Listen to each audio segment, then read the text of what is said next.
Hello, and welcome to the Family Reunion Podcast by First Church DeLand. Today, I'm excited to have Mark Bitner, the pastor here at First Church, as our guest. We're going to discuss his upcoming sermon series, in particular, what drove him to the topic and why he feels it's so important for us and for our church to talk about this now. Hello, Mark. Welcome to the show, and thank you for taking time out to be with us today. Thanks, Bill. Glad to be here and glad to meet with you. And thank you for putting this podcast and these stories together. Glad to do it. So we're going to talk a bit about the sermon series that's upcoming. What's the title of it and what's it about? So the upcoming one is really more of a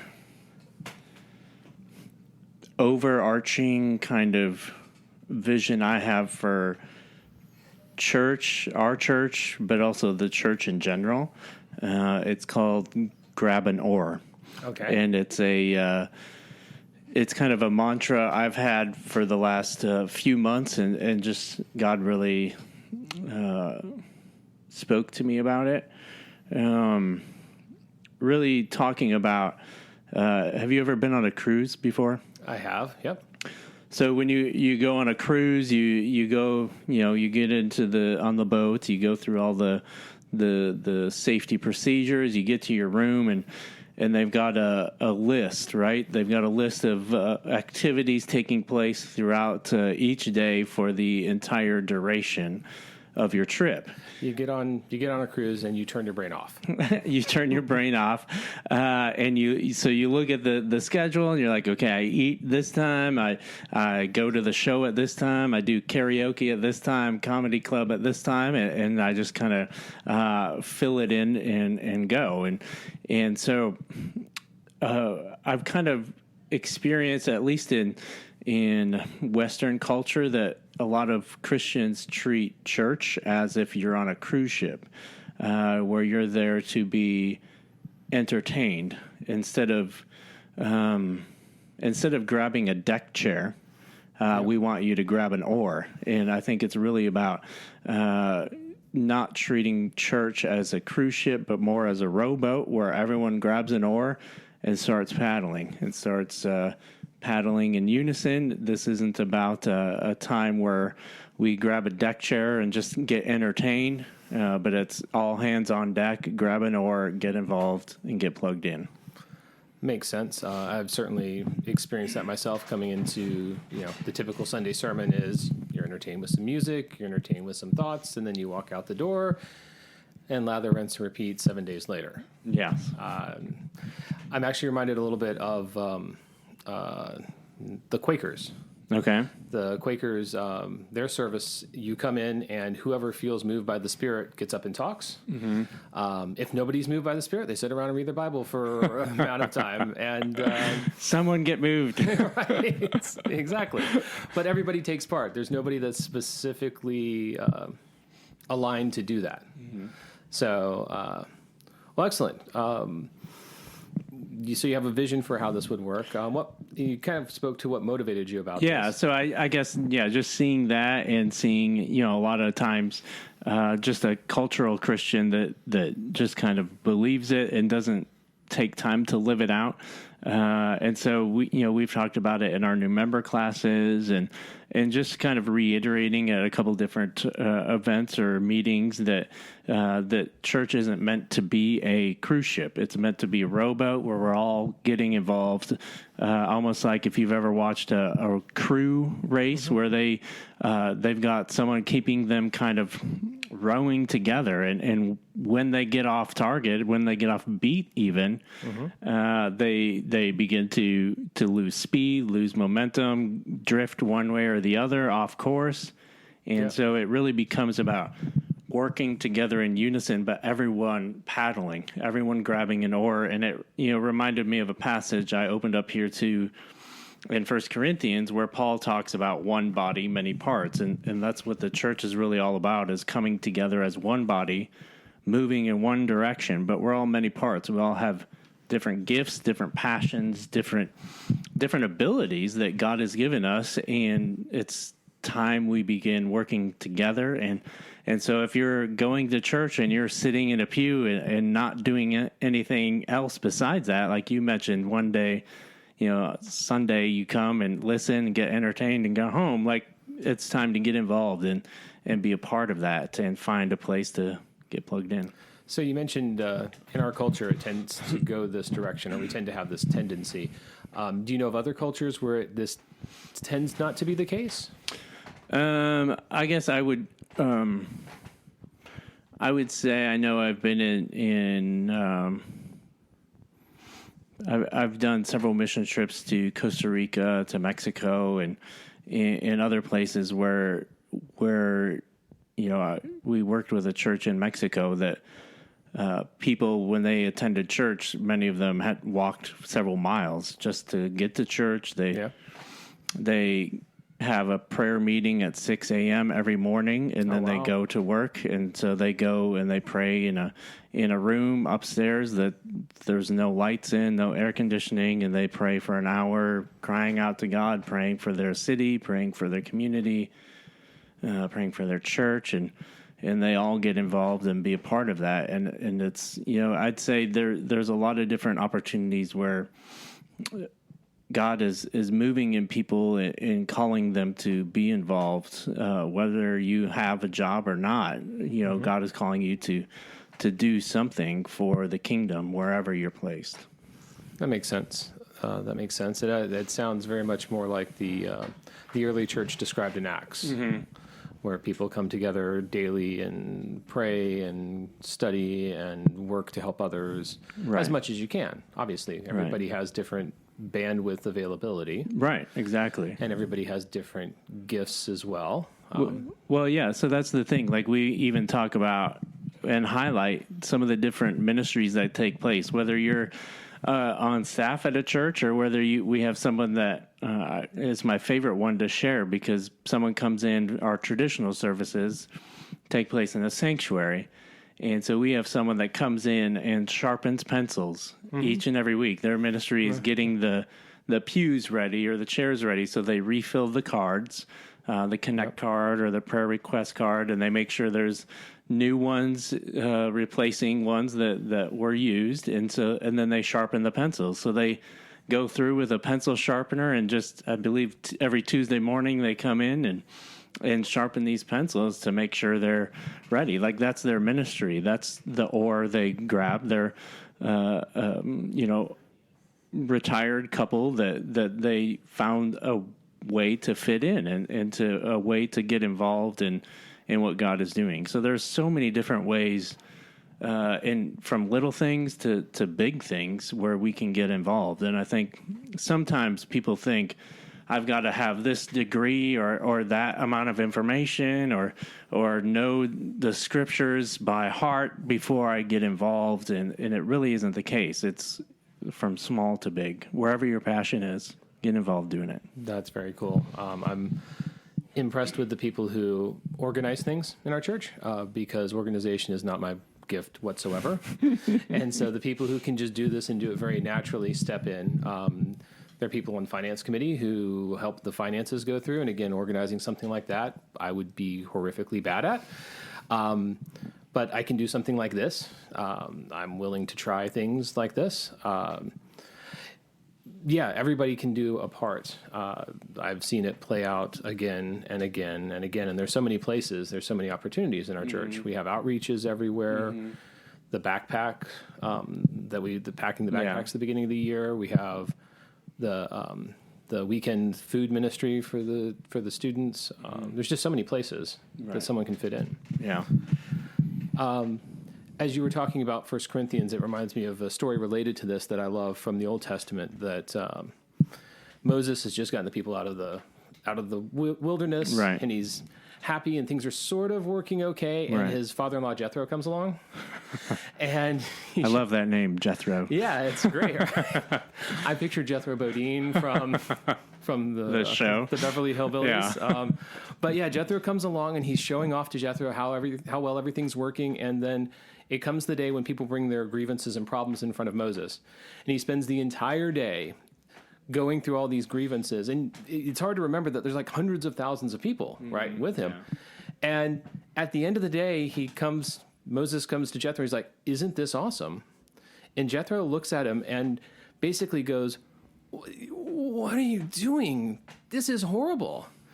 And to Moses' credit, he listens. And Jethro says, you're doing everything by yourself. You're going to wear yourself out. You're not going to get through everything. Right. And people don't have any ownership of it. Mm-hmm. So you need to be getting other people involved. Yeah. And breaking down smaller problems, and then just deal with the really big ones, because that'll be enough for you. Right. And then the burden will be across many shoulders. Mm-hmm. But I just love that story. Yeah. Yeah. That's a great kind of visual analogy of really what not only church should look like, but not only local church, but even like big church, is just working together and bringing all the hands, because, I've shared that with other church leaders before, is when you try to do it on your own, you're going to get burnt out, and you need other people to come alongside you and have an active role and take ownership of the ministry and what's happening. It will easily burn you out if you don't. I'm also, anybody who's been to our pumpkin patch and seen all the pumpkins there, right? I've taken part in the unloading of the pumpkins, and I think it took us this time like 2.5 hours is all to unload 3,500, 4,000 pumpkins. Mm-hmm. By myself, I would still be working on that.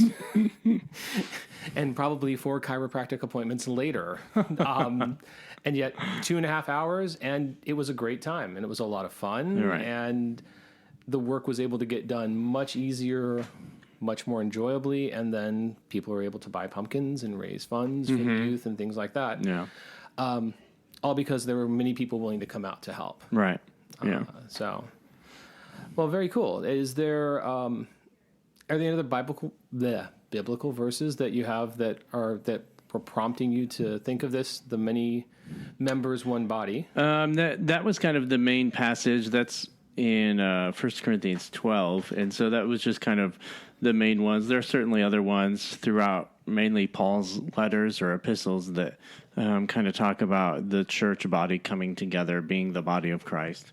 But that's really kind of what it's about, not treating church like a cruise ship, but like a rowboat where everyone grab an oar, get involved, and get plugged in. So, you hope folks will take away from this that there's a place for them here, right? Well, not only that there's a place for them here, but there's a place for them in serving God. And good point. And that, I try to share with them, if you don't find something, if you're passionate about something and you don't find it happening here, let me know and I'll help you make it happen. And so there's just different, I find joy. I find like I get fuel from people, from seeing people get involved, from seeing people use their gifts, use their passions, use the talents that God has given them, and use them for the glory of God. And so that's, above really anything else, seeing people come to the Lord and get to know Him and develop and grow in their faith and get plugged in and begin serving is really kind of my main, like, I live for that stuff. And so that's what excites me. So you see yourself more as the guy who's calling stroke, and less of the cruise ship entertainment director? Sure, yes. Or maybe although just I have encouraging people to come and join the crew. I would say many people would, including those close to me, would tell you I have no rhythm, the rhythm of a tree stump, so I would not be the person to say that. I also love doing, and so I'm very involved in and want to be a rower as well. And so I like working alongside, serving alongside people and just seeing them kind of live out ministry. And that was one of the things 2 days ago, we had our Harvest Festival where, it's a community event and really meant as an outreach for the community. And I took a few moments to just kind of stop and watch people, watch our church members. We had almost, I think, 100 church members involved in volunteering. And so I took a few moments to just stop and watch them, interact with kids and families and just see the smiles on each other's faces as they're, encouraging them in a game, one of the carnival games or a bounce house. And just like that's energy to me, is just seeing the body of Christ come together to have an impact on those in the community. That's brilliant. Is there, aside from sort of overseeing and seeing that, is there a direct hands-on part of ministry that you really find compelling, that you like, that just calls you all the time? I guess just serving. Like, it really doesn't necessarily matter what it is. I like serving alongside people. Honestly, it doesn't as much matter what it is. Just being able to, it's more about doing it with someone or having an impact on someone else than whatever the particular task is. Yeah. Gotcha. Does that make sense? It does. It does. For me, I definitely enjoy working with other people, but I tend to be drawn to a bit more academic things. Okay. And I also tend to be... That shocks me about you. I know, right? I'm a math geek, for those who don't know me, and tech geek as well. So, and teaching tends to draw me more so. I wasn't at the Harvest Festival, for instance, because large crowds aren't my thing. And so other people have a more enjoyable time doing those sorts of things, which is great. Right. And it's all about picking a place where you can fit in and not trying to make yourself fit in everywhere, because other people have those strengths. So, yeah, I tend to be more towards education, I suppose. Well, is there anything that you have for references or further reading material or places to contact to find out? For this particular one, not really. It just kind of, that one just kind of hit me. It was just kind of God saying, and illuminating that, just, I like to observe and watch people and just notice interactions and things. And so it was just something that I've noticed, in my time in ministry is how can we get people and encourage people to be more involved in church itself, and to realize that it does take many hands to make it happen. So I guess I could look on my shelf and name a few books, but there wasn't really one that kind of stood out about that concept. I don't know. Maybe you and I'll write one as well. Yeah, there we go. That would be good. Obviously they can contact the church to find out different ministries that we have. Yes. I was just, for those who are listening and thinking about, well, I'm not prepared for this. Whenever Jesus sent out the disciples for the first time, he didn't really tell them anything other than go out and do this, and don't collect money for it, and don't expect that you're going to know everything. Just get out and get started. Yeah. And so... And I would also say, like, if he calls you to do it, he's going to equip you to do it, and he'll be there with you. The Spirit will guide you, and some will say, well, how do I know he's called? Well, we're all called to do something. So even in the Great Commission, you're called to go. So God is going to be with you. He's going to use his Spirit to go alongside you, to equip you, to prepare you for what's to come and what you'll need for that specific ministry. So I would just say, just jump in and get involved. And if you've always kind of wondered about how that is, let us know, and we'll help you, find a place to get plugged in. But the first step is just, and really the main step is just being a willing vessel. God can do a lot with a willing vessel. And whether you're particularly gifted or not, God can do a lot if you're just willing. I'm reminded of Moses. You don't even have to be willing. Moses was not particularly willing in the beginning at all, but just willing to be willing, willing to start at whatever level that you're at. So in the show notes, I'll put a link to your email address and to the church phone number for people to contact. And I think that's it. All right. Well, thank you for your time. All right. Thank you, Bill. And we'll see you soon.